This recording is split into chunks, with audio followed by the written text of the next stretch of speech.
Queridos, vamos pegar nossas Bíblias e vamos abri-la na primeira epístola de João, no capítulo 1. Hoje nós vamos avançar um pouco mais e eu espero que vocês estejam compreendendo as ministrações dessa epístola, né?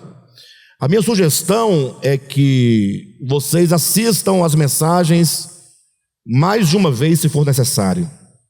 Se vocês assistem aqui presencialmente ou em casa, acompanhando pela internet, que durante a semana ouça de novo.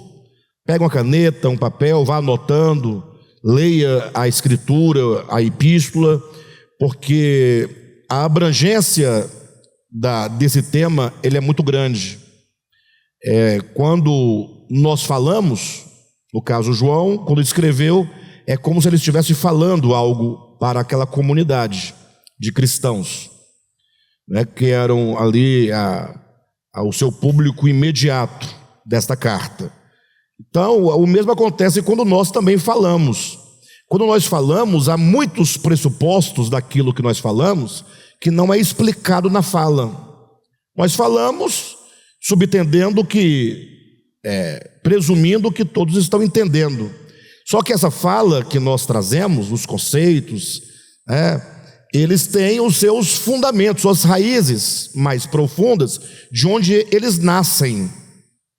E é esse o nosso papel ao estudar a Escritura, é procurar a raiz do ensinamento, é procurar compreender com maior profundidade aquilo que está escrito, mas está escrito com economia de palavras, não é? Então nós pegamos o texto, expandimos o texto, e quando nós expandimos então o texto, acontece de os ouvintes se perderem, acharem muito demorado, muito, alguns até acham prolixo, mas não é nada disso, é bobagem. Nós estamos buscando uma compreensão profunda, clara, daquilo que está aqui nessa epístola, que está em toda a Bíblia, mas que precisa de ser exposto de uma maneira clara. Então, a minha sugestão é que os irmãos não deixem de revisar essa mensagem e procurar compreender cada conceito apresentado, tá bom? Bem, dos versículos 1 a 4, esse prólogo, nós já falamos, né?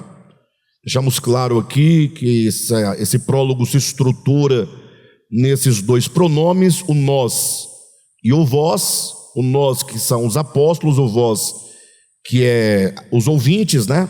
Aqueles que receberiam essa carta, o nós que hoje estamos estudando, e que da parte dos apóstolos eles são as testemunhas, que têm o testemunho acerca da vida, acerca do Cristo, acerca de Deus, que se manifestou em carne na pessoa de Jesus, e que esse testemunho que eles trazem agora, que traz na forma de mensagem, quando ele diz, nós vos anunciamos esta mensagem, que na verdade é chamada aqui de a palavra da vida, tem por objetivo nos levar a compreender a experiência sensorial que eles tiveram, crer nesta experiência, nesse fato histórico da encarnação do Verbo, e crendo, adentrarmos para a grande comunhão chamada a comunhão dos santos.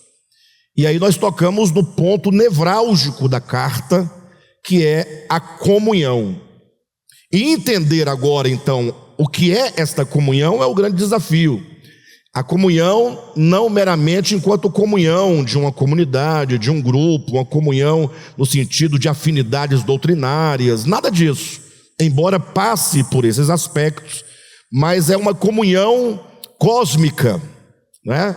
Entendendo que a criação de Deus, em razão do pecado, ela se afastou do Criador na sua consciência.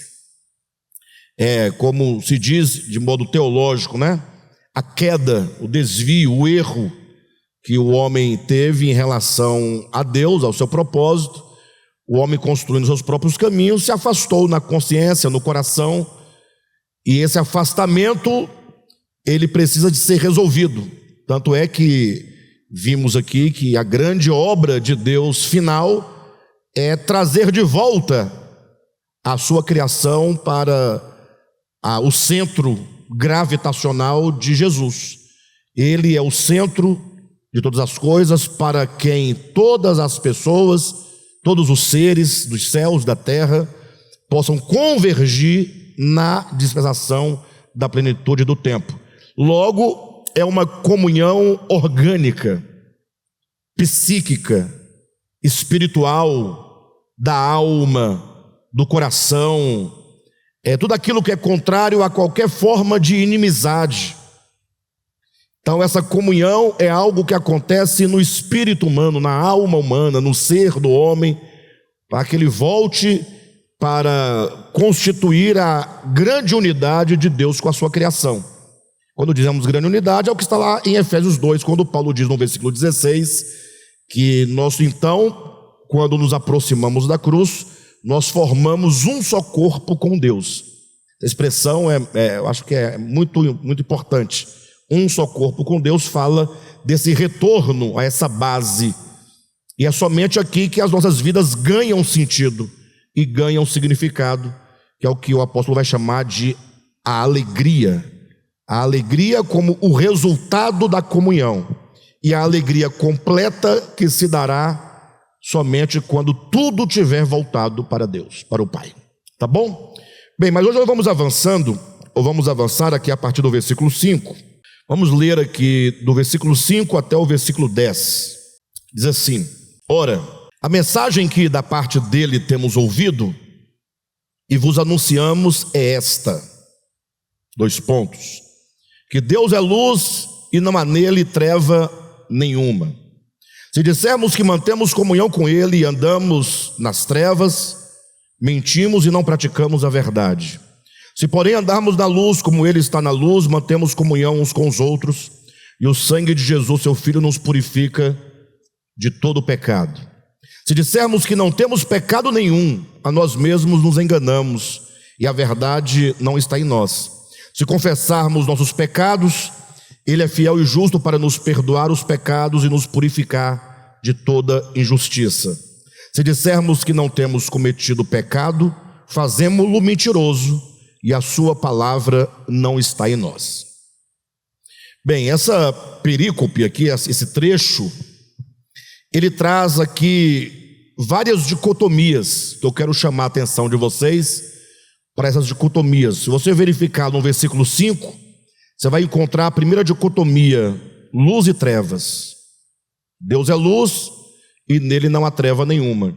Então o grande desafio nosso é compreender o conceito de luz e o conceito de treva, porque me parece, vocês são testemunhas disso, que quando nós lemos esse trecho, por exemplo, a gente acha bonito, né? Deus é luz, não há treva nenhuma, um texto maravilhoso, belo, bem poético, mas a gente não consegue alcançar o entendimento, o que essas palavras de fato elas querem dizer. Então a primeira dicotomia que nós vamos ter que decifrar é essa, luz e trevas. No versículo 6 nós temos: se dissermos que mantemos comunhão com ele e andamos nas trevas, mentimos e não praticamos a verdade. Temos aqui outras 2 dicotomias. Quando diz, a primeira, dizer e andar. Se dissermos que, e ao contrário do que nós falamos, nós andamos de modo contrário, então nós temos dizer e andar. Ok? São os 2 lados. Luz e trevas, dizer e andar. E temos também no versículo 6 a mentira e a verdade. São dicotomias, né? Veja como João vai trabalhando esses dísticos, né? Esses 2 lados da verdade que ele quer transmitir. Ainda nós temos o pecado no versículo 7. Ele fala que o sangue de Jesus nos purifica de todo pecado. E para o pecado nós temos aí no versículo 9 a confissão.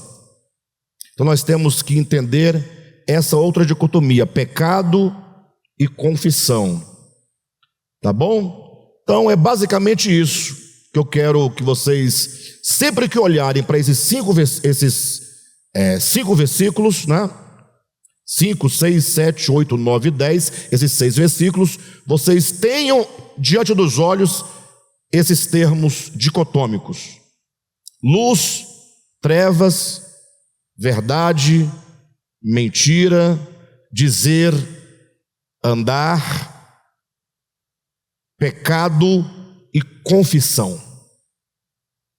Tá bom? Nós temos aí 4 dicotomias, nós vamos passar uma por uma, e à medida que nós vamos entendendo esses conceitos, o texto vai ficando claro para nós no seu todo.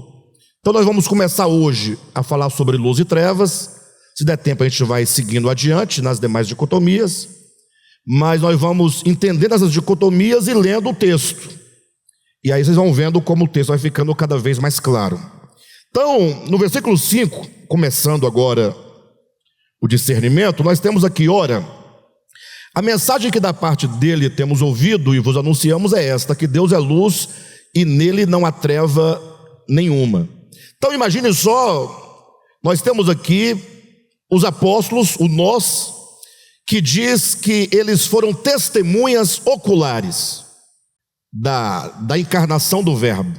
Se você partir do entendimento de que antes da encarnação do Verbo, antes da manifestação da vida, ninguém jamais viu a Deus, ainda que os profetas do Antigo Testamento, por mais intimidade que eles tiveram com Deus, por mais experiências que eles tiveram com Deus, por mais revelação que eles tiveram de Deus, o fato é que tudo o que eles viram, ouviram, perceberam, sentiram e compreenderam estava muito aquém do que de fato Deus é. Tudo estava ainda no plano da intuição espiritual. Tudo ainda estava muito restrito ao tempo em que eles viveram, ao crescimento da humanidade. Ou seja, eles ainda estavam vivendo no tempo do rudimento. João vai dizer no seu evangelho, no capítulo 1, salvo engano, no versículo 17, que a graça e a verdade vieram por meio de Jesus Cristo. Então a verdade, ela vem por meio de Jesus. E antes de Jesus nós tínhamos a verdade?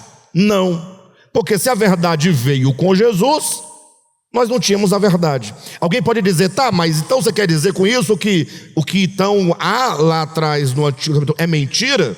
Não, a dicotomia aqui em que nós estamos falando não é verdade e mentira, é a verdade e a lei. O que diz em João capítulo 1, versículo 17? A lei foi dada por intermédio de Moisés, a lei. Agora, a graça e a verdade veio por meio de Jesus. Então a dicotomia aqui que estamos falando é a lei e a verdade. A lei enquanto sombra que falava acerca da verdade, enquanto aquilo que de alguma maneira fazia menção à verdade, mas não era propriamente a verdade. A lei enquanto sombra, a lei, enquanto apenas um reflexo de uma realidade que haveria de se manifestar. Então, a grande questão é que com o advento do Cristo, a encarnação de Cristo, nós vamos agora, o mundo agora tem acesso à verdade de Deus. Só que aí nós temos agora os apóstolos que disseram: olha, nós estivemos com ele, estivemos com a verdade, nós vimos a verdade, tocamos a verdade, nós contemplamos a verdade, nós estivemos com ele na sua encarnação, na sua morte e na sua ressurreição. E agora são estes que vêm a nós falar acerca de Cristo.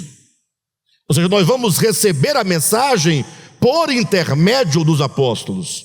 Abra sua Bíblia rapidamente neste ponto, lá no Evangelho de João, no capítulo 17, e veja então o que Jesus nos diz aqui no capítulo 17, quando ele está fazendo a sua oração sacerdotal.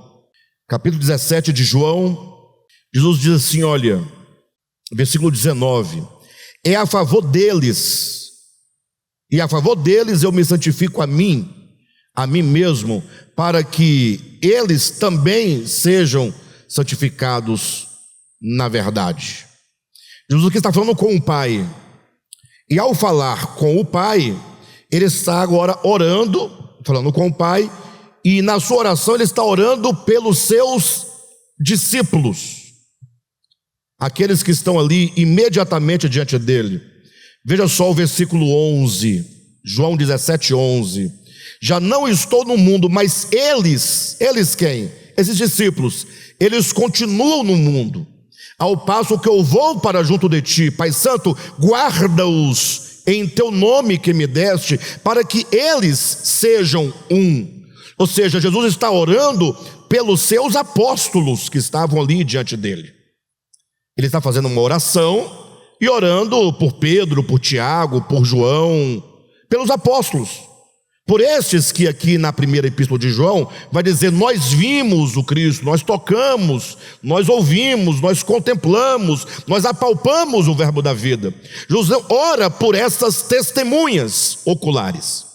Mas quando chega então aqui no versículo 19 deste mesmo capítulo 17 de João, acompanhe, ele diz 17:17, santifica-os na verdade. Está orando pelos apóstolos. A tua palavra é a verdade. Assim como tu me enviaste ao mundo, também eu os enviei ao mundo. Ele envia os apóstolos ao mundo, e a favor deles, dos apóstolos, eu me santifico a mim mesmo, para que eles, os apóstolos, também sejam santificados na verdade. Versículo 20: não rogo somente por estes. Então a oração de Cristo não era somente pelos apóstolos, se estendia. Ele diz: mas também por aqueles que vierem a crer em mim por intermédio da sua palavra. Como é que se lê esse versículo aqui de maneira clara? Não rogo somente por estes, os apóstolos, mas também por aqueles que vierem a crer em mim por intermédio da palavra apostólica. Quando diz por intermédio da sua palavra, quer dizer da palavra deles. É porque nós aqui, sobretudo nós desse português contemporâneo, nós não fazemos muita distinção entre tua e sua, né? Sua é pronome de terceira pessoa, tua é pronome de segunda pessoa, vossa é pronome de segunda pessoa do plural. Então a Bíblia antiga, as Bíblias antigas em português, toda vez que alguém se dirigia a Deus, falava sempre, usava o pronome vossa. Santificado seja o vosso nome. Colocava o plural majestático, né? Quando veio então a Bíblia, a tradução da Bíblia, agora com a reforma protestante, a primeira tradução protestante, que foi de Lutero, todos os pronomes vossa, vossa, vosso, foi substituído por teu, porque teu é o reino, o poder e a glória para sempre. Santificado seja o teu nome, ao invés de colocar seja o vosso nome, segunda pessoa do plural, que é um plural majestático, passou-se a usar o teu nome, segunda do singular. Então, quando eu falo contigo, quando eu falo contigo, eu falo com outro, esse outro é o tu, eu, tu. Ele é de quem nós estamos falando. Ele, pronome de terceira pessoa, perfeito? Então, quando ele diz, Pai, eu oro não somente por estes, os apóstolos, mas também por aqueles que vierem a crer em mim por intermédio da sua palavra, não da palavra de Deus, mas da palavra sua, dos apóstolos. Se fosse por intermédio da palavra de Deus, ele deveria ter dito por intermédio da tua palavra, para tirar a dúvida de qualquer pessoa que possa não estar percebendo bem. Basta você pegar logo no capítulo 17, versículo 1. Tendo Jesus falado estas coisas, levantou os olhos ao céu e disse, Pai, é chegada a hora, glorifica o seu filho. Glorifica o seu filho? Não, o teu filho. Então, ao se referir ao Pai, ele vai usar o pronome segunda pessoa, teu, tua. Ao se referir a um terceiro, ele vai usar a sua palavra, não a de Deus, no caso, a palavra apostólica. Bem, dito isso, o versículo 20 diz, Jesus falando com o Pai, eu rogo não somente pelos apóstolos, mas também por aqueles que vierem a crer em mim por intermédio da palavra dos apóstolos. É a palavra apostólica e a doutrina apostólica. Ou seja, Jesus é aquele que, vindo do Pai, quando ninguém havia visto o Pai, ele podia dizer: olha, nenhum de vocês viram o Pai, nenhum de vocês subiram aos céus, ninguém jamais viu a Deus. Agora, o Filho é aquele que desce do Pai, é aquele que procede do Pai, procede do seio do Pai. Logo, o Filho tem total autoridade para falar quem é Deus e qual é a vontade de Deus. Só que, tendo ele vindo, ele entrega essa mensagem agora aos apóstolos. É uma entrega direta. Ele chama 12 apóstolos e diz: olha, vocês agora vão ao mundo anunciar a mensagem que eu trago a vocês. Assim como o Pai me enviou, eu também vos envio. Ou seja, essa mensagem que eu trouxe, o que eu trago do céu, eu entrego a vocês, e vocês agora devem pegar esta mensagem e levá-la ao mundo. Então, ora, sabendo que a mensagem de Jesus é aquela que o Cristo traz diretamente do Pai, e que a mensagem apostólica é aquela que eles receberam diretamente de Jesus, do Cristo, então nós temos aqui o ponto de partida do Evangelho. Ou seja, o que é o Evangelho? No mundo de tanta confusão, de tanta divisão no meio da cristandade, de tanto conflito, de tantas doutrinas de homens, doutrinas de demônios, tanta apostasia, tanto erro, tanto equívoco, eu acho que cabe a cada um de nós buscar na fonte. A fonte são os apóstolos. E o versículo 5, portanto, de 1 João, capítulo 1 João capítulo 1, versículo 5, nós temos essa palavra clara, quando diz: ora, a mensagem que da parte dele temos ouvido e vos anunciamos é esta. Então o Evangelho, aqui nós temos o princípio do Evangelho, nós temos o cerne do Evangelho. Nos versículos de 1 a 4, nós já vimos que o grande objetivo do Evangelho é nos levar a essa comunhão, nos fazer uma grande família, nos tornar uma grande família, não somente do ponto de vista ontológico, mas do ponto de vista de uma experiência de amizade, de reconciliação, de amor. Agora a grande questão é como nós vamos entrar nessa comunhão. Porque se você perguntar para qualquer cristão, eles dirão que estão nessa comunhão. Você pode perguntar aqui dentro de um DEVAP para qualquer um vai dizer: eu estou na comunhão dos santos. Se você perguntar para um assembleano, para um batista, para um presbiteriano, um iurdiano, um Deus é amor, ou qualquer outro que você quiser, um adventista, um testemunho de Jeová, um espírita, qualquer pessoa que se diga religiosa, ela vai dizer: não, eu estou na comunhão. Só que a grande questão da primeira epístola de João é exatamente o enfrentamento que o apóstolo João traz contra uma espiritualidade vazia. Ele vai confrontar o fato de alguns dizerem que andam na luz, o fato de alguns dizerem que estão nele, que estão na verdade, que andam na verdade, que andam na luz, mas na verdade prática da vida humana, no seu estar no mundo, não existe relação daquilo que ele diz com aquilo que ele vive. Essa carta, nesse sentido, ela é muito parecida com a carta de Tiago. Ou seja, o que o apóstolo está buscando é conduzir a igreja a uma verdadeira experiência com o Evangelho. João ele vai vai fazer um enfrentamento contra uma espiritualidade desencarnada. O que é uma espiritualidade desencarnada? É uma espiritualidade que está no âmbito da doutrina, de alguns ritos, como uma suposta oração, um suposto jejum, alguma coisa desse tipo, algum comportamento meramente exterior, mas que quando a pessoa se põe no mundo, se coloca no mundo, ela não anda segundo a verdade, ela não anda segundo a luz. Até porque ela tomou todos esses conceitos do ponto de vista meramente dogmático.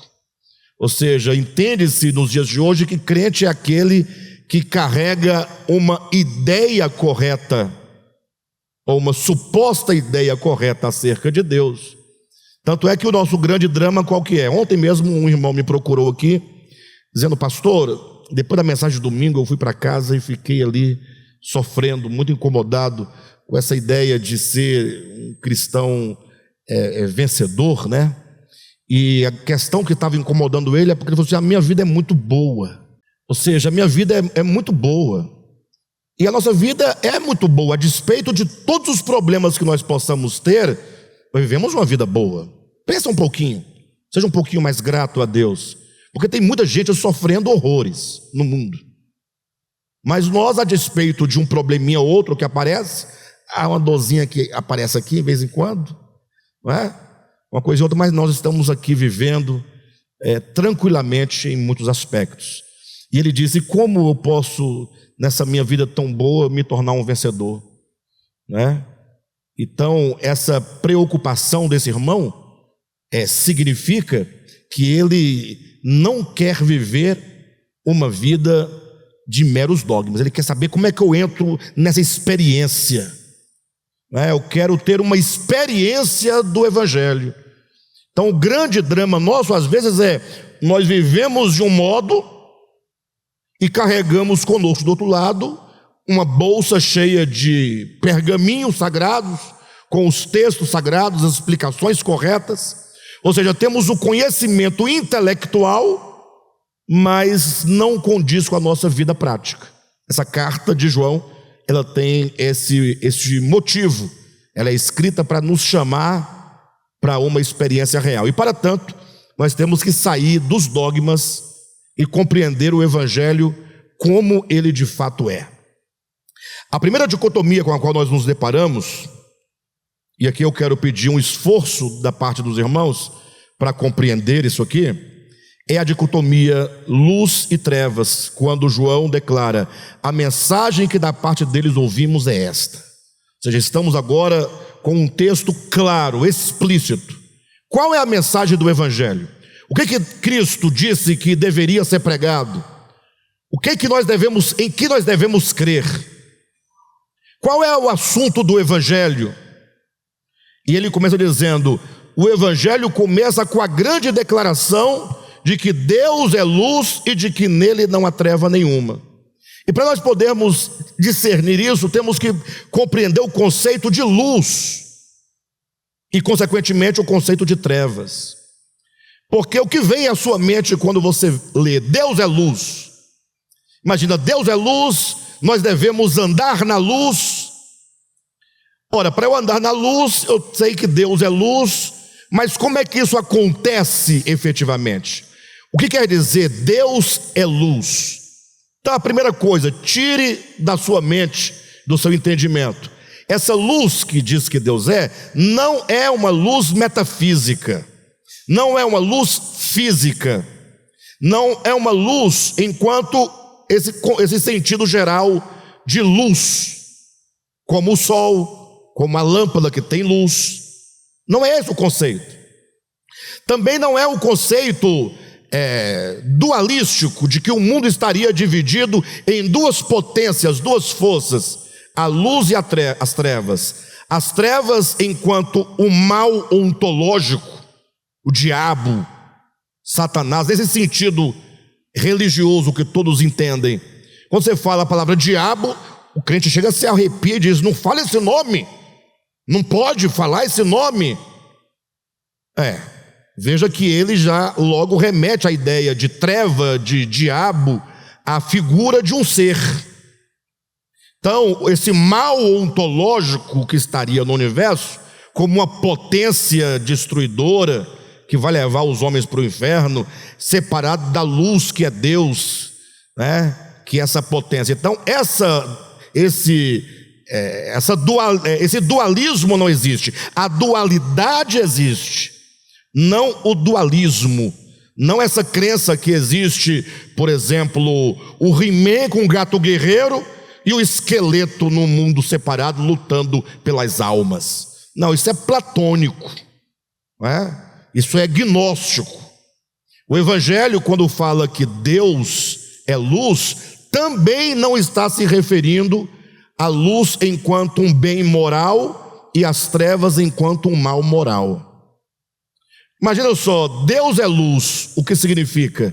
É que ele não bebe, é que ele não fuma, é que ele não vai à balada. As pessoas entendem luz nesse sentido de coisas corretas a serem praticadas, e que em Deus não tem nada disso. Em Deus é um marasmo só. Em Deus não tem quase nada para se fazer, porque tudo que é bom de se fazer é das trevas. Não foi assim que nós aprendemos? Está da luz, está das trevas, é esse velho conceito de que a igreja, com os seus comportamentos morais, é luz, e que as trevas é o mundo.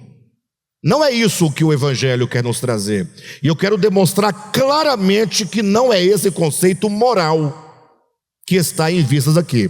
Para demonstrar que não é esse conceito moral, veja comigo, pega a sua Bíblia. No versículo 6 diz: se dissermos que mantemos comunhão com Ele e andamos nas trevas, mentimos e não praticamos a verdade. Versículo 7: se porém andarmos na luz. Então, se você pegar o termo se andarmos na luz como sendo um preceito moral, a ideia de preceitos morais, quem anda na luz não tem pecado. Concorda ou não? Se você anda na luz, você não pode ter o pecado moral. Sim ou não? Então guarda aí. Nós estamos aqui fazendo uma hipótese de pensamento. Estamos dizendo que essa luz não se trata de um conceito moral. E eu estou demonstrando para vocês no texto que aqueles que pensam que andar na luz se trata de andar segundo preceitos morais, essa pessoa está equivocada. Eu vou provar para vocês. Então, versículo 7: se porém andarmos na luz. Se luz aqui for a ideia de andar segundo preceitos morais, quem anda na luz não tem pecado. Sim ou não? Você segue a sua leitura, no versículo 8 ele vai dizer: se dissermos que não temos pecado nenhum, mentimos. Então ele afirma: você tem pecado? E se você disser que não tem pecado? Então, pela força do texto, você tem que conscientizar-se e afirmar que tem pecado. Você não pode negar que tenha pecado. E como é que ele diz que você tem pecado? Você não pode dizer que não tem pecado. Se você disser que não tem pecado, você é um mentiroso e você tem que andar na luz. Não parece uma contradição? Qual seria a ideia, segundo como pensam hoje? Se você anda na luz, você não tem pecado. E se você tem pecado, você não anda na luz. Essa é a ideia. Só que ele está dizendo: você que anda na luz, se você anda na luz, o que acontece não é que você não tem pecado. O que acontece quando você anda na luz é que o sangue de Jesus nos purifica do pecado. Você não pode dizer que não tem pecado.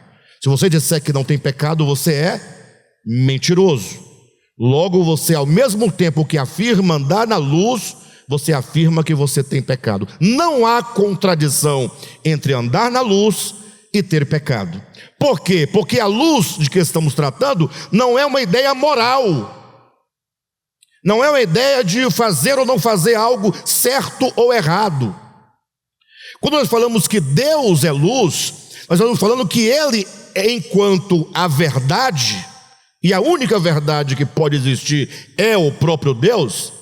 Essa luz, ela se manifesta, ela ilumina o homem. E a grande questão, quando essa luz ilumina o homem, ela expõe a condição do homem. O homem se percebe o seu estado real no qual ele se encontra. A grande pergunta é: o que o homem faz diante dessa luz? A luz se quiser até anotar, é importante. A luz é o desvelamento radical da verdade. A luz é o desvelamento. Por que desvelamento? Porque imagine que este copo seja a verdade. Pense comigo. E que esse copo está oculto sob um manto. Tem um manto sobre ele. Logo, ninguém sabe o que é a verdade. Se ninguém sabe a verdade, cada um vive do modo como vive, cada um tem o seu próprio conceito acerca de si mesmo, cada um tem o seu próprio conceito do que é justo, do que é injusto, do que é bom, do que é mal, porque ninguém tem acesso à verdade. Chega um momento que essa verdade, ela é desvelada, mas é desvelada de modo radical. A luz é o desvelamento radical da verdade, diante da qual toda a existência é julgada e revelada. Todo homem diante da luz, ele é mostrado. Quando fala que Deus é luz, quer dizer que ele é a verdade. Deus, enquanto a verdade, quando ele se mostra ao homem, quando ele ilumina o homem, ele expõe a condição humana. Leia comigo o texto de João Evangelho, capítulo 3. Vamos ler a partir do versículo 16.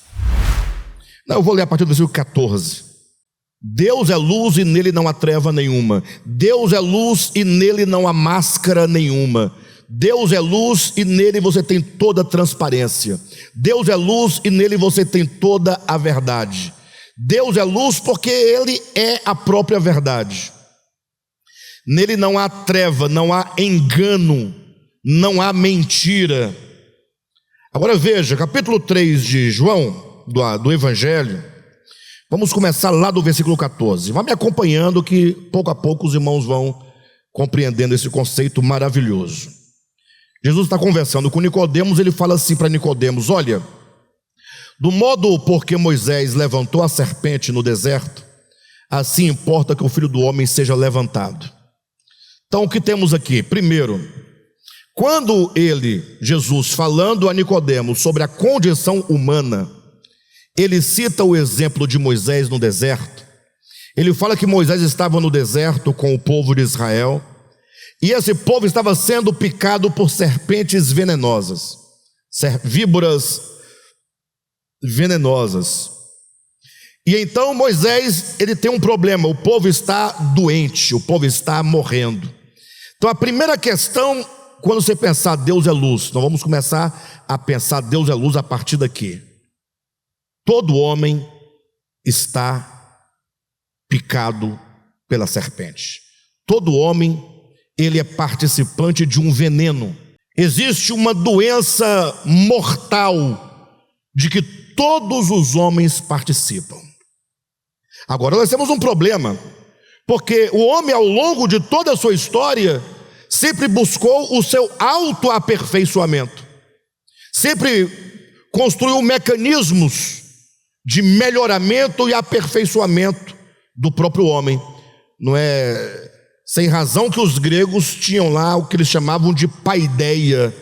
A paideia era o aperfeiçoamento integral do homem, elevar o homem a uma condição de humanidade plena e iluminada no espírito, na alma e no seu corpo. Mas o testemunho do Evangelho é: a condição do homem é como alguém que foi picado por uma víbora. O homem, ele tem uma doença mortal. O homem foi ferido mortalmente, ele traz em si uma doença mortal. Só que o que o homem pensa acerca de si mesmo? Que ele é um doente? Que ele está morrendo? Que ele é um desesperado? Não. O homem, ele sofre de um auto-engano. A percepção que o homem tem de si mesmo é de que ele pode subsistir pelas suas próprias forças.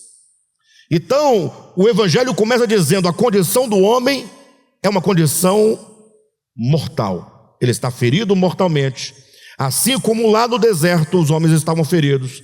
E lá é dito que Moisés deveria colocar uma serpente suspensa, não é? numa vara, numa haste, para que o homem, ao reconhecer-se ferido mortalmente pela serpente, pudesse olhar para a serpente de bronze e ser curado.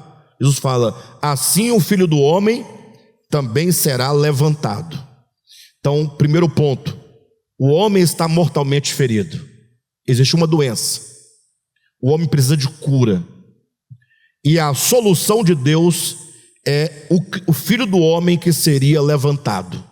Então preste atenção nessa sequência. Versículo 16, ele continua dizendo: porque Deus amou o mundo de tal maneira que deu seu Filho unigênito, para que todo aquele que nele crê não pereça, mas tenha a vida eterna. O texto continua dizendo: o homem está condenado à morte eterna. O homem não somente foi ferido mortalmente, mas o homem está condenado à morte eterna. Por isso Deus enviou o seu Filho. Então nós já temos o problema e temos a solução. O Cristo enviado por Deus é a solução do Pai.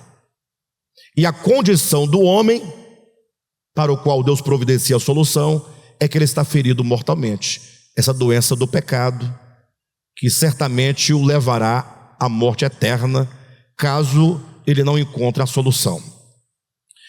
Versículo 17 continua dizendo: porquanto Deus enviou o seu Filho ao mundo, não para que julgasse o mundo, mas para que o mundo fosse salvo por ele. Deus enviou o seu Filho ao mundo não apenas para dizer: olha, vocês estão feridos mortalmente, vocês vão perecer, porque vocês erraram, porque são pecadores. Não somente para isso, mas sobretudo Deus enviou o seu Filho para que o Cristo seja a solução para essa doença incurável do homem. Cristo não vem para julgar, ele vem para curar o homem. Então a essência do Evangelho, os fundamentos do Evangelho: o homem está ferido mortalmente, Deus enviou uma solução, que é o seu próprio Filho. O Filho não veio para julgar, ele veio para curar o homem dessa enfermidade. Seguindo adiante, olha para onde João vai levar o discurso de Cristo. Olha onde vai parar o discurso de Cristo. Versículo 18: quem nele crê não é julgado. O que não crê já está julgado, porquanto não crê no nome do unigênito Filho de Deus. Ou seja, Cristo veio como a solução para o homem. Só que agora, quando esse Cristo chega, esse Cristo que não vem para julgar, ele vem para curar. Quando ele chega, agora, como os homens reagem diante dele? Crendo no seu nome ou não crendo no seu nome? Quem crê no seu nome está salvo, e quem não crê está condenado. Até agora, pelo que me parece, essa leitura rápida, superficial, parece que não, então eu creio, estou salvo, que maravilha. Não vai por aí, porque é uma questão existencial. O que acontece na sua vida quando você se depara com este Cristo? O que esse Cristo causa na sua vida? Quais são as mudanças que este encontro entre você e o crucificado vai gerar na sua vida, na sua existência, a partir de então? E João continua dizendo: o julgamento é este, que a luz veio ao mundo. Então 1 João capítulo 1, versículo 5, a mensagem que recebemos é esta, que Deus é luz. Agora, o julgamento é este, que a luz veio ao mundo. Agora preste bem atenção: Cristo não veio para julgar, ele veio para curar. Agora, uma vez que ele veio para trazer cura, como o homem reage diante do Cristo? Se o homem crer, ele é salvo da sua condição de morte. Se o homem não crê, ele já está condenado. Ou seja, já existe aqui um julgamento, não porque Cristo veio julgá-lo, mas porque o homem, e o próprio homem, foi que selou a sua própria sentença. Como que dissesse, a única saída e a única solução para o homem é Cristo. Deus enviou o seu Cristo, e você, estando ferido mortalmente, tendo diante de você a solução para o seu problema, você não creu. Então você próprio selou a sua condição de morte. Este é o julgamento. O julgamento não é o que Deus veio, se assentou no seu trono e foi saber: você não creu, não gosto de você, eu falei, você duvidou, eu fiquei ressentido com você. Não tem essa relação desse tipo de julgamento. Porque os homens pensam o quê acerca de Deus? que Deus mandou seu filho, morreu pelos nossos pecados. Aí o indivíduo fala: não, eu não creio nem em Deus e nem creio em Jesus. Aí Deus fica: puxa vida, e agora? Ele não crê em mim. Aí Deus fica machucado, Deus fica triste, Deus fica irado. E porque você não creu em mim, então eu vou te lançar no lago de fogo. Não é essa a relação, não existe esse tipo de julgamento. Leia comigo o Evangelho. Eu quero que vocês olhem na Bíblia, versículo 14, quando fala de Moisés. O homem está ferido mortalmente, o homem foi picado pela serpente. O elemento da serpente é o elemento mortal que levará o homem ao perecimento eterno. Mas Deus, versículo 16, porque ama o mundo, Ele enviou solução. Ele enviou o Filho. A única solução para o mundo é o Filho. Vocês vão entender com maior profundidade ao longo desses estudos. Ele enviou o seu Filho para ser a solução. Ele enviou o seu Filho para que os homens, crendo nele, sejam salvos. Salvo da condição de morte. Não percam isso. A questão é que quando Deus envia o seu Filho, aquele que nele crê, versículo 18, versículo 17, né? Aquele que nele crê está salvo. Versículo 18, aquele que não crê já está julgado. A sua sentença está selada. Isso porque não crê no nome do unigênito do Filho de Deus. É como se você estivesse bastante enfermo e alguém falasse: olha, aqui está o remédio para a sua doença. E você falar: eu não aceito esse remédio, eu não acredito nesse remédio, eu não tomo esse remédio. Tem como ele se curar da sua enfermidade? Então ele não creu. Então esse doente está sentenciando a sua própria morte.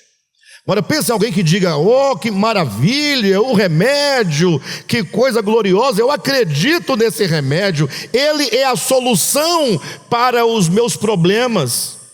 E agora ele se colocar a ficar olhando para esse remédio e analisando a fórmula do remédio, lendo as bulas, a bula do remédio, decorando a bula do remédio, ele será curado? Também não, porque o crer não é simplesmente acreditar, mas você tomar para si. Então ele tem que pegar o remédio e tomar esse remédio para si. Por isso que vai dizer que aquele que crê não entra em julgamento, mas aquele que não crê, ele já está julgado. E no 19 começa a elucidação da questão, e o julgamento é este: que a luz veio ao mundo. A luz veio ao mundo. Então João vai dizer que o verbo veio ao mundo, o verbo se fez carne. João vai dizer na sua epístola que a vida que se manifestou veio ao mundo. João vai dizer que o Cristo de Deus veio ao mundo. E agora ele diz que a luz veio ao mundo. Observa que, como é que abre a epístola de João? Como é que se abre a epístola de João? A epístola de João. Qual é o argumento dos primeiros 4 versículos de João? Fala: olha, ele veio. Esse é o argumento. O Cristo veio. A vida se manifestou. Esse é o grande argumento. Nós vimos, nós tocamos, nós estivemos com ele. E nós estamos agora trazendo a mensagem dele para vocês. Então tudo gira em torno de ele veio. Quando Cristo veio ao mundo, Paulo vai dizer que este foi o momento da dispensação da plenitude do tempo. Ou seja, foi um tempo específico que ele falou: é agora que eu vou entrar no mundo e todo o problema do homem será resolvido. O problema do pecado será resolvido. O problema da condenação, enquanto consequência irremediável do pecado, será resolvida. O julgamento é esse, que a luz veio. E quando essa luz veio, o que aconteceu? A luz veio ao mundo e os homens amaram mais as trevas do que a luz, porque as suas obras eram más. Pois todo aquele que pratica o mal aborrece a luz e não se achega para a luz, a fim de não serem arguidas as suas obras. Então o problema do homem em relação à salvação não é o bem que ele possa fazer para ser salvo. O problema do homem é o mal que ele comete e que ele foge da luz para que a luz não venha expor a sua condição. Deus é luz, quer dizer, Deus é a verdade, Ele é pura autenticidade, Ele é pura transparência e Ele vem ao homem para iluminá-lo. Essa luz tem que ser aceita, recebida e acolhida. E aqui é o grande drama da humanidade, é o grande drama seu e o grande drama meu, que está lá no livro do Gênesis como uma semente. O que aconteceu quando o homem comeu do fruto da árvore? No texto mítico, poético lá de Moisés, e ele ouviu a voz de Deus no jardim dizendo: Adão, onde estás? O que ele diz? Eu tive medo. Quando eu ouvi a sua voz, eu tive medo de ti, e eu fugi da tua presença e me escondi. Ou seja, é próprio do homem caído fugir de Deus, se esconder de Deus. O homem não quer ser exposto diante da luz de Deus. Deus não está pedindo que você faça alguma coisa boa para que Ele te salve. Ele não veio ao mundo para falar: olha, deixa eu aferir aqui as suas bondades, as suas justiças, para saber quem é merecedor e quem não é merecedor. Ele veio ao mundo para salvar o homem. E esse homem, Deus sabe que esse homem é um homem caído, é um homem pecador. O problema é que o homem foge da luz. O homem não quer ser exposto diante da luz. O que vai acontecer com você se você se aproximar da luz? A luz vai expor a sua verdadeira condição. E o homem, diante da luz, ele foge. Lembra do caso da mulher pega no flagrante ato de adultério? Capítulo 8 do Evangelho de João. Interessante que a história da mulher adúltera ali vai do capítulo 8, versículo 1 até o versículo 11. O versículo 12, que é o versículo imediato a este relato da mulher adúltera, está dito: de novo lhes falou Jesus: eu sou a luz do mundo. Quem me segue não andará em trevas. Por que ele disse: de novo lhes falou Jesus, eu sou a luz do mundo, logo em seguida ao episódio da mulher pecadora? Porque estava ali diante dele uma multidão de homens que trazia consigo uma mulher pega em flagrante ato de adultério, e o texto deixa claro que todos que ali estavam, indistintamente, todos eram pecadores.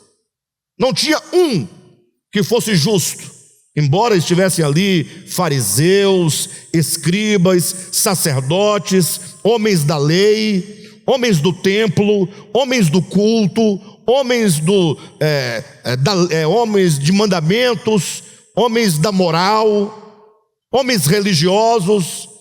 Na verdade, todos que estavam ali estavam reivindicando o cumprimento da lei. Não eram pessoas que se diziam ateias, agnósticas, não eram pessoas pagãs. Não, ali estava toda a casta da religião judaica, que dizia servir a Deus, amar a Deus, querer a Deus, buscar a Deus. E o capítulo 8, ele demonstra que todos estavam numa mesma condição. Por isso que Cristo disse para eles, para iluminar a consciência deles, ele falou: quem dentre vós que não tem pecado, que atire a primeira pedra. É isso que significa Deus é luz.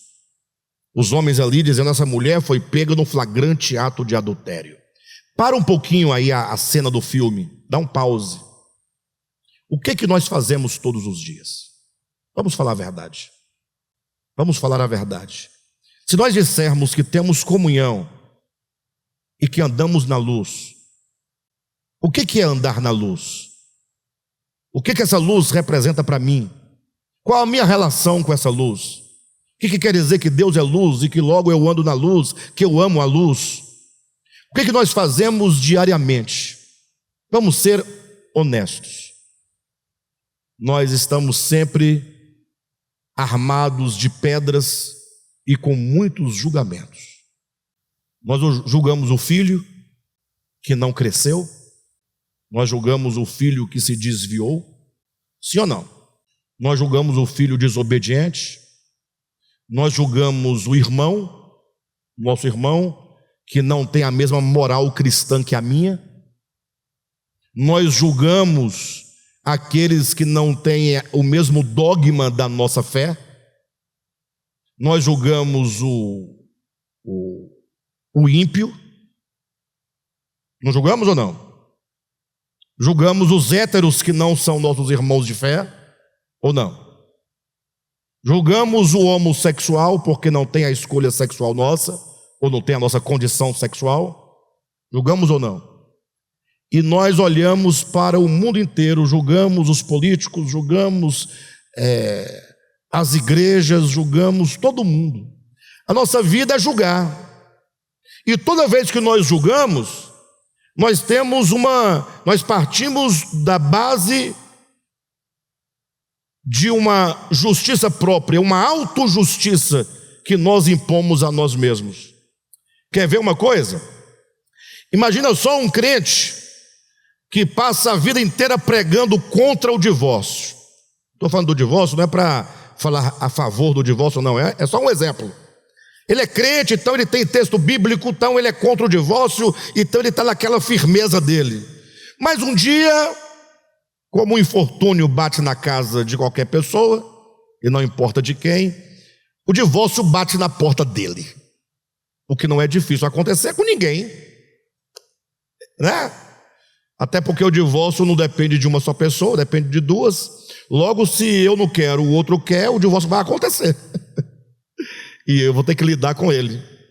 Aí o indivíduo que passou a vida todinha falando contra o divórcio, sempre julgando, porque ele não fala do divórcio como algo de serviço a Deus. Quando ele fala do divórcio, ele está mirando a pedra nos divorciados. Ou então ameaçando os outros para não seguir o caminho dos divorciados. Estou errado ou estou mentindo? No dia que o divórcio bate na porta dele, porque o infortúnio pode chegar, o que ele faz? Ele vai continuar pregando contra o divórcio ou ele vai se aliar aos divorciados agora na misericórdia? Logo, quando ele pregava, ele partia de um pressuposto: não sou divorciado, é a justiça própria. Quando nós falamos do transexual, é lógico, você não é transexual, logo você tem tudo para julgar, porque você tem uma condição reta, ortodoxa, estabelecida, uma moral sexual estabelecida. Nós julgamos o outro a partir da justiça própria. Quando aqueles líderes religiosos ali disseram para Jesus: olha, a lei, essa mulher foi pega num flagrante ato de adultério, e a lei manda apedrejar, e tu o que dizes? Jesus, era hora de um sermão daqueles de 1h30, descascando a turma. Você, vem cá, Simão, você é assim, lembra daquele dia que você fez naquele lugar? Ele sabia tudo, podia falar tudo, sim ou não? Mas não, Jesus falou apenas assim: olha, a lei manda apedrejar, ok. Então quem dentre vós que não tem pecado, atire a primeira pedra. O que vocês entendem dessa frase? Quem dentre vós não tem pecado, atire a primeira pedra. Alguém diz: olha, quem não tem pecado, atire a primeira pedra. Não, quando ele diz quem dentre vós não tem pecado, ele está dizendo: vocês julgam não ter pecados. Vocês acham que estão numa condição melhor do que a pecadora, do que a adúltera, né? Não sei se vocês sabem, mas o conceito de pecador para os judeus, dentro do contexto bíblico, eram aqueles que não eram da sinagoga. Eles não se achavam pecadores. Pecadores era a prostituta, era o publicano, né? Era o samaritano, era o estrangeiro, qualquer um era o pecador. Tanto é que eles achavam que a congregação deles era a congregação dos justos. Está lá nos Salmos, lá, né? O ímpio não permanecerá na congregação dos justos. Olha que maravilha. Então, quando Cristo viu aquela situação, o que ele fez? quando ele falou: quem dentre vós não tem pecado, atire a primeira pedra, essas palavras refletiram na consciência deles como uma luz, como revelação. O homem diante da luz, ele é exposto. Ele é exposto. Mas até aí está tudo bem, porque a luz, ela, enquanto a manifestação da verdade, ela vem para iluminar e expor. Está tudo certo. E o homem é pecador, vai ser exposto. Não tem nada demais nessa relação, nessa situação. O problema é o que você faz diante da luz. Essa é a grande questão. João disse: o que nós ouvimos da parte de Deus, de Jesus, do Evangelho, a mensagem é esta: Deus é luz. Então nós vamos ter que lidar com essa luz, que é Deus. Quando ela resplandece, ela mostra, ela revela a condição do homem, a real situação do homem. É como Deus despisse o homem das suas vestes religiosas, da sua autojustiça, do seu auto-engano, da sua ignorância, do seu senso de justiça própria. Despisse o homem, das trevas do entendimento que não lhe permite perceber quem ele é. É dito que naquele momento os homens foram se retirando, voltando para a mulher adúltera, foram se retirando um, a começar pelos mais velhos, porque os mais velhos têm mais vida vivida, e quem tem mais vida vivida tem mais experiência de transgressão, de culpa, de erro. Os mais velhos são mais facilmente, se a consciência for iluminada, a sua memória trará de volta tantos erros. Os novos também têm os seus erros, E erro para erro, tudo é erro. Mas os mais velhos sentem o peso maior de tudo aquilo que realizou na sua vida. Foram se retirando um, a começar pelo mais velho. Ficando somente Jesus e a mulher, Jesus pergunta: mulher, onde estão os teus acusadores? Ninguém ficou aqui para te condenar? Ninguém, Senhor. Jesus diz: eu também não te condeno, vai e não peques mais. E em seguida diz, de novo lhes falou Jesus: eu sou a luz do mundo, e aqui está a chave: quem me segue não andará em trevas, pelo contrário, terá a luz da vida. Ou seja, aqueles todos que se retiraram, eles fracassaram diante da luz. Eles, ao invés de permanecerem diante da luz, e permanecendo, as suas obras más seriam todas expostas, uma a uma, eles fugiram da luz. Ou seja, somente a mulher ficou perante a luz. Somente a mulher agora vai seguir a luz. Ela não vai mais caminhar em trevas. O que é caminhar em trevas? Se a luz é a verdade, se a luz é o desvelamento da verdade, é o desvelamento radical da verdade, diante da qual todo ser humano, ele é julgado e exposto, a sua condição fica clara, fica à luz do dia, fica evidente. O que agora significa, então, a pessoa andar em trevas? Quer dizer que ela foge da luz para que as suas obras não sejam mostradas. Ou seja, ela vai continuar no seu auto-engano. O Evangelho começa dizendo: a primeira coisa a ser feita na sua vida, você que ouve o Evangelho e crê no Evangelho, é que agora você não vai fugir da luz. Você vai se expor à luz. Porque o que nós queremos quando nós nos convertemos? Fazer as coisas certas. Agora foi tudo certinho. Mas você já tentou e você viu que não é por aí. Ou não tentou? Quem aqui de fato nunca tentou? Se você nunca tentou, então você está perdido. Sabe quando você fala assim, puxa? Ou talvez você fale assim, não, está tudo certo, eu creio no Evangelho, mas a minha vida é uma vida assim tão tranquila, não tem nada, minha vida não tem nada para ser exposto. Sou um homem bom, eu trabalho, pago minhas dívidas, está tudo bem. Está tudo certo? Será que você está mesmo diante da luz? Por que nós procuramos nos esconder? Por que quando acontece um erro, uma situação ou outra, ou qualquer coisa que seja, nós sempre procuramos uma justificativa? Bem, então, diante da luz, e até agora nós não entendemos ainda exatamente o que é essa luz, só entendemos qual é a função da luz. A luz enquanto o desvelamento radical da verdade, diante da qual, dessa luz, todo homem é mostrado. Você quer ser mostrado diante dessa luz? Nosso tempo está acabando. Na semana que vem nós vamos continuar dizendo. Mas você quer ser mostrado diante dessa luz? Se você quiser, você vai ter que se colocar diante do crucificado. E quando você se colocar diante do crucificado, ele na cruz, pendurado como uma serpente de bronze, ele vai ser como uma grande luz resplandecendo. Porque é dito, o julgamento é este, que ele veio, e como Moisés colocou ele suspenso, lá ele será suspenso. E ele, a sua experiência humana, a experiência humana de Cristo, a vida humana de Cristo, as palavras por ele pronunciadas, tudo o que ele viveu, tudo o que ele ensinou, é a luz. E aí quando você olhar para esse crucificado,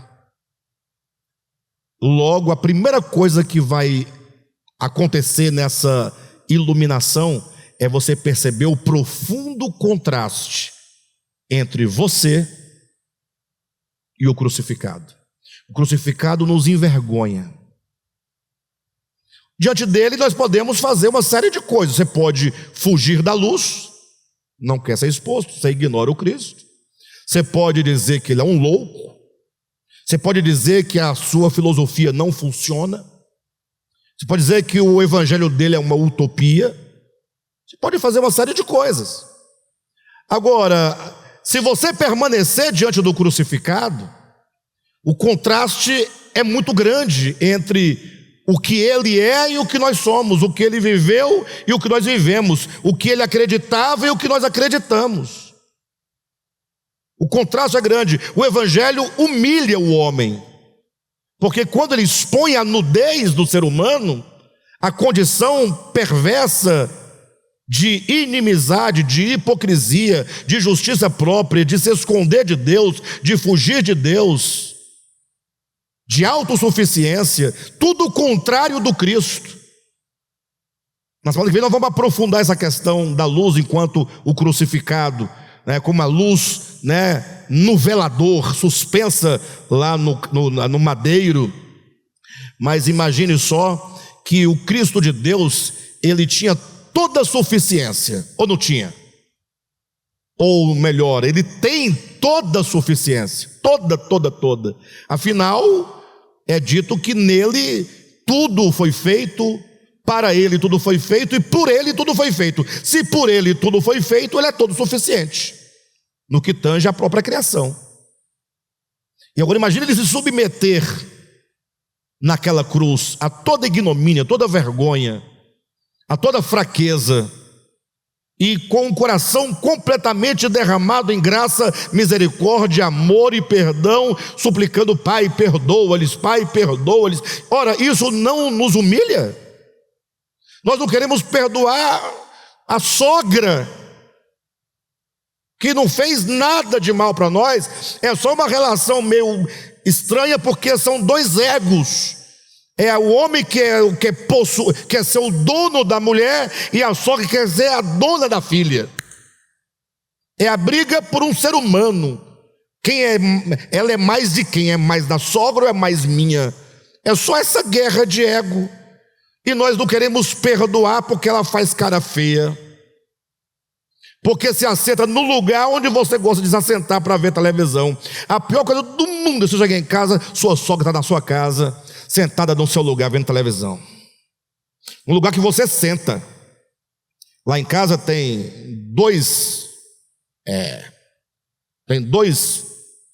lá tem um par de sofá grande, então tem 2 sofás grandes, e tem 2 poltronas grandes. Tem lugar para todo mundo sentar, mas ela senta no meu lugar. Eu olho assim, não digo nada, vou lá para dentro do escritório. Vocês estão entendendo o que eu estou falando, né, gente? Eu estou apenas dizendo, aqui, simulando uma situação, para dizer que às vezes a gente não quer perdoar uma coisa tão banal. É só isso que eu quero dizer. Não é a minha realidade, né? Minha sogra quase não vai lá em casa, graças a Deus. Quase não vai, eu não tenho esse tipo de problema. No início era complicado, eu queria chegar lá todo sábado e domingo de manhã cedinho a fazer caminhada. Eu morava num barraquinho que era assim, eu entrava pela cozinha,